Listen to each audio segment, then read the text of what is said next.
Pranks are supposed to be hilarious and lighthearted that are fun for all parties involved, but sometimes celebrities and TV shows go a little too far to look funny, and most of these times their pranks have backfired horrifically. In this video, we list down the worst pranks orchestrated either by celebrities or those done on them that went completely wrong.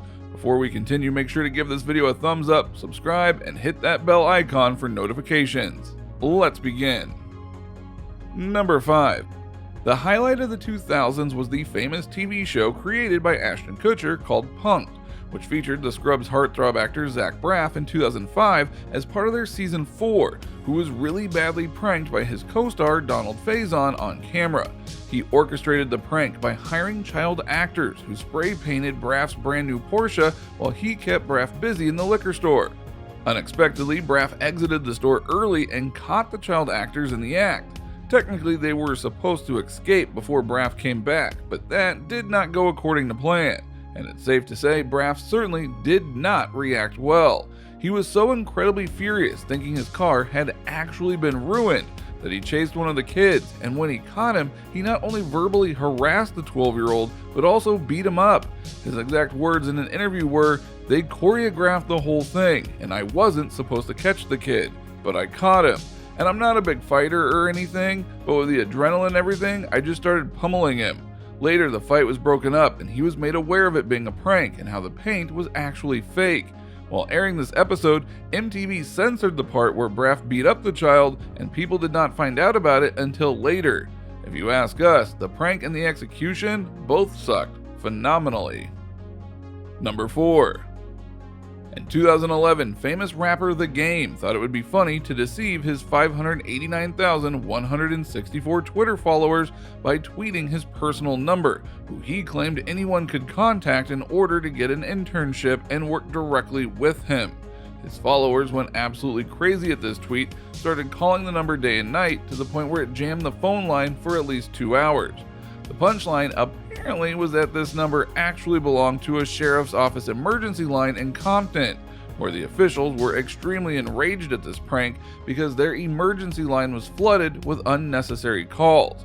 The jamming of the phone line made it impossible for people who might have actually needed the sheriff department's help, and they were unable to actually reach out to them, and as a result, quite possibly endangered lives.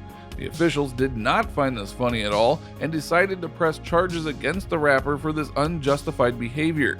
Even after being called out for the detrimental effects his little prank could have had, The Game's only response was invalidating the department's efforts in other regards, for instance catching a murderer, which he claimed they were incapable of doing because they'd rather spend time tracking a tweet down. It all turned very ugly very quickly, in fact, and the police were planning to file a complaint with the district attorney, who would then decide whether to charge the rapper or not. If decided against him, he could have been prosecuted on grounds of delaying or obstructing a peace officer in the performance of their duties. And it was not until The Game officially came on CNN and apologized to the public as well as the sheriff's department that they did decide to drop the charges. Number 3. In 2015, Paris Hilton was taken on a plane ride of her life. Not so much. The famous prank played by the Egyptian TV show host Ramez Galel on Paris Hilton is deemed the meanest stunt yet. The heiress was tricked into believing that her plane was about to crash during a 15-minute aerial tour of Dubai. Galal not only orchestrated the fake, unneeded turbulence, but also arranged for skydivers who jumped out of the plane in between, along with several other passengers who were pretend wailing with her as Galal himself sat next to Hilton, clinging onto her for support as their plane was supposedly about to nosedive and crash. All of which extremely distressed Hilton, and she had a full-blown hysterical breakdown, thinking she was about to die. TMZ initially reported that this prank had Hilton furious, and she was so traumatized that she couldn't fly anywhere after that for a certain time. Hilton tweeted, "Scariest moment of my life. I really believed the plane was going to crash and we were all going to die."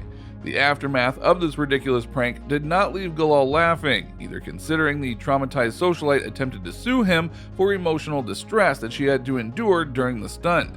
Later on, the additional coverage over this prank led TMZ to publicly report that there's a big chance the socialite was paid to participate in this prank, and that there's still a lot ongoing debate about the matter. Either way, it was definitely not funny, even for the viewers, and while there may have been worse pranks, the longevity as well as how horrific plane crashes actually are, it is really considered one of the worst pranks. Number 2. Leading actor Carlos Bernard of the 2004 thriller film 24 horribly pranked his co-star Mia Kirshner by leading her to believe that she was being arrested. Bernard invited his 2 police officer buddies on set to act as they've come to arrest Mia for smoking drugs, eliminated the use of marijuana because of the PG audience on set, which she obviously did not do, hence her absolute shock at the events happening. Mia went utterly ballistic and assaulted the police officers when they tried to arrest her. At this point, Bernard still didn't think the joke was enough and took it further by pretending to fight the police officers to stop them from taking Mia to jail, who, by the way, also was so determined in their roles that they told her to accompany them to the local station, which is when Bernard jumped in with the fight to defend her honor. The poor actress was extremely shocked and distressed at this occurrence, and definitely not impressed when she was made aware of the prank. Not only her, but the rest of the crew did not like the prank either. The director was reportedly angry with Bernard and almost had a heart attack that day. This not-so-little prank by Bernard also brought a halt to the on-day shooting on set because Mia was no longer in the mindset to act for the rest of the day, especially alongside Bernard. Ultimately, this cost the show a day of production and a lot of money due to Kirshner being totally distraught and thoroughly confused by Bernard's inexplicable anti-joke. Bernard went on to describe the event as a fun day at the office, which presumably only confirmed his coworkers' suspicions that he has zero self-awareness. Number 1. Instead of the good old pranking with only one target, someone on the set of the famous epic Titanic decided to prank the whole lot instead. During the shooting of the most expensive film in 1996, the cast and crew stopped for a gathering at Nova Scotia, one of the locations where the film was shot, and collectively had lobster chowder that apparently was laced with PCP. It did not take long until most of the people started feeling annoyingly sick.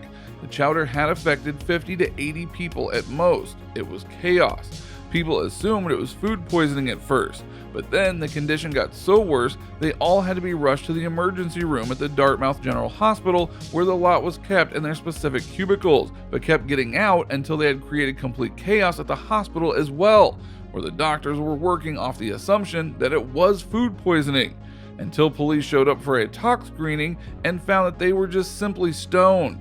Contrary to what most reports show, the 2 leading actors, Leonardo DiCaprio and Kate Winslet, were not present at the gathering where this happened, but some of the famous names such as the actor Bill Paxton and director James Cameron were there and have narrated this incident in many interviews. This incident led to a police investigation because James Cameron especially wanted to know who was behind this, but to date the prankster remains unidentified. The prank, however, was quite cruel, led to physical distress for a lot of people, and cost the film for losing out on a day of shooting.